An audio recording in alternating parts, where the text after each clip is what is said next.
Hi there, ये MKT 621 advertisement and promotion की short lecture series का लेसन नंबर 3 है।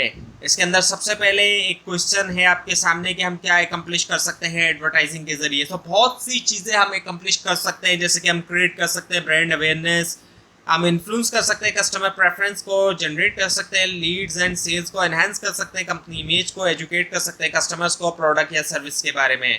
और एडवर्टाइजिंग की क्लासिफिकेशन होती है, वेरियस टाइप में क्लासिफाई किया जाता है, जो कि बेस करता है उसके पर्पस पे, टारगेट ऑडियंस पे या फिर मीडियम वगैरह पे। जैसे कि इस क्लासिफिकेशन की अगर एग्जांपल दी जाए आपको टाइप्स की, सो उसके अंदर क्लासिफाइड एड्स हो सकते हैं, ऑनलाइन एड्स हो सकते हैं, ब्रॉडकास्टिंग एड हो सकते हैं। और इसके अलावा एडवर्टाइजिंग से क्या नहीं हो सकता, क्योंकि ये भी जहन में रखना बहुत ज़रूरी है कि एडवर्टाइजिंग की लिमिटेशंस हैं। अगर लिमिटेशंस पता नहीं होंगी तो फिर आप समझेंगे कि शायद एडवर्टाइजिंग सही तरह वर्क नहीं करती या नहीं वर्क कर रही। कई सारी लिमिटेशन है, जैसे कि लोग ऐसी प्रोडक्ट या सर्विसेज नॉर्मली नहीं खरीदते एडवर्टाइजिंग से जिसकी उनकी ज़रूरत ना हो या वो नहीं खरीदना चाहते। और एडवर्टाइजिंग दूसरी मार्केटिंग एक्टिविटीज़ को रिप्लेस नहीं कर सकती, जैसे कि पर्सनल सेलिंग है, पब्लिक रिलेशंस है या फिर डायरेक्ट मार्केटिंग वगैरह है।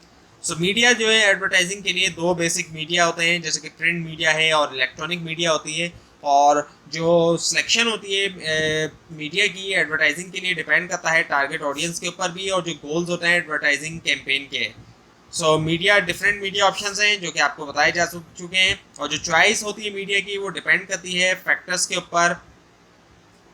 कई फैक्टर्स हैं। टारगेट ऑडियंस के कई सारी चीज़ें होती हैं, जैसे कि डेमोग्राफिक्स है जिसके अंदर एज आ जाती है, जेंडर है, लोकेशन है या बिजनेस है। और बिहेवियर के अंदर करंट अवेयरनेस होती है आपके बिजनेस के बारे में, नीड्स एंड डिज़ायर में बेनिफिट होते हैं जो कि आपका कंज्यूमर देखता है प्रोडक्ट के अंदर।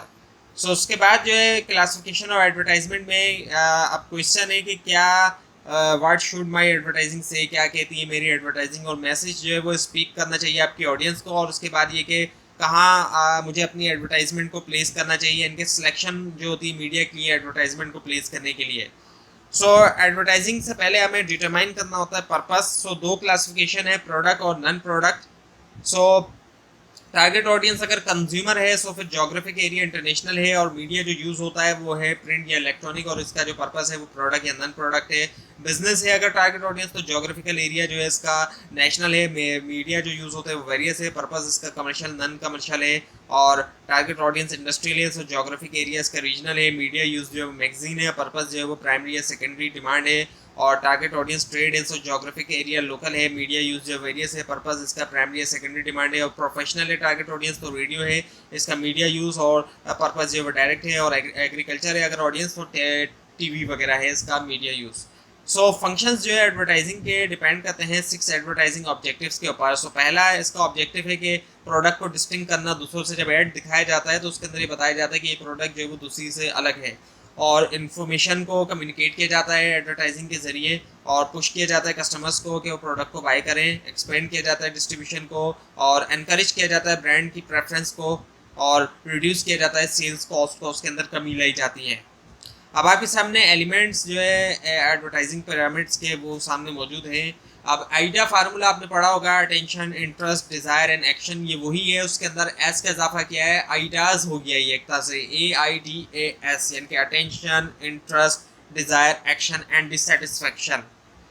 अब आपके सामने एक कोटेशन है विलियम बर्नबाच की इम्पैक्ट ऑफ एडवर्टाइजिंग के हवाले से। इसको पहले आपके सामने पढ़ के सुनाया जा रहा है, उसके बाद इसकी थोड़ी डिटेल आपको बताई जाएगी कि एडवर्टाइजिंग जो है is a non moral force like electricity which not only eliminates but also electrocutes it worth to civilization depends upon how it is used. Advertising का जो है वो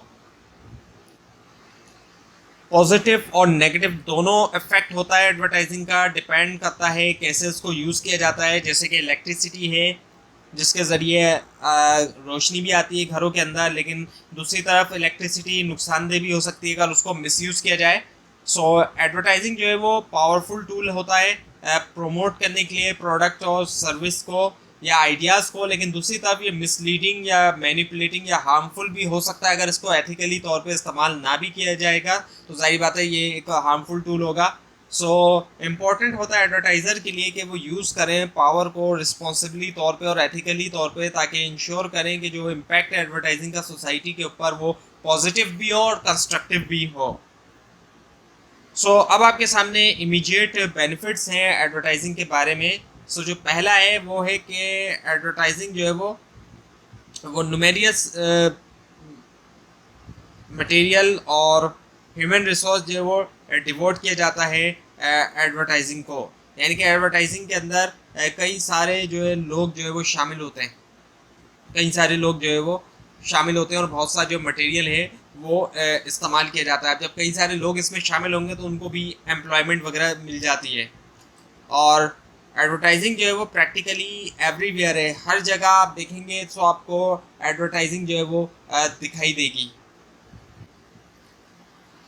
टीवी के अंदर भी दिखाई देगी, रेडियो में भी, न्यूज़पेपर में भी, बाहर आप जाते हैं तो बिलबोर्ड्स में भी, इंटरनेट यूज़ करते हैं तो वहाँ पे आपको इंटरनेट के ऊपर दिखाई देगी, सोशल मीडिया के ऊपर दिखाई देगी, मोबाइल ऐप्स के ऊपर दिखाई देगी और वेबसाइट्स वगैरह के ऊपर भी दिखाई देगी। और इसके अलावा बहुत मुश्किल है, ऑलमोस्ट इम्पॉसिबल है कि इसके इन्फ्लुएंस से जो है वो स्केप किया जा सके, बचा जा सके, क्योंकि हर तरफ एडवर्टाइजमेंट जो है वो आप देखते हैं मौजूद है। और इसको डिज़ाइन किया जाता है कि ये कैप्चर करे हमारी अटेंशन और इन्फ्लुएंस करे हमारी थॉट्स को और बिहेवियर को। सो एडवर्टाइजिंग का जो है वो पॉजिटिव इम्पैक्ट जो है वो हो सकता है सोसाइटी के ऊपर। इसको अगर प्रमोट किया जाए इसके ज़रिए सोशली रिस्पॉन्सिबल बिहेवियर को और इनक्रेज किया जाए कंजम्पशन जो है वो हेल्थी प्रोडक्ट्स और सर्विस की, और इसको अनहेल्थी और हार्मफुल प्रोडक्ट की प्रमोशन के लिए भी इस्तेमाल किया जा सकता है, ऐसा भी पॉसिबल है। और सो अल्टीमेटली डिपेंड करता है इंटेंशन के ऊपर और वैल्यू के ऊपर एडवर्टाइजिंग की और उनकी विलिंगनेस के ऊपर कि वो कैसी प्रोडक्ट्स जो है और सर्विसेज जो है वो प्रमोट करते हैं।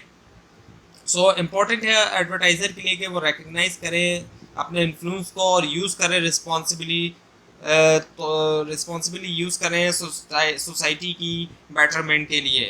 तो ये थी आज की वीडियो जिसके अंदर आपको MKT 621 एडवर्टाइजमेंट एंड प्रमोशन का लेसन नंबर 3 करवाया गया। आपको अगर इस बार में कोई क्वेश्चन है नीचे कमेंट कीजिए, और अगर इसके अंदर भी कोई मिस्टेक दिखाई दे उसको भी आप ज़रूर हाईलाइट कीजिए।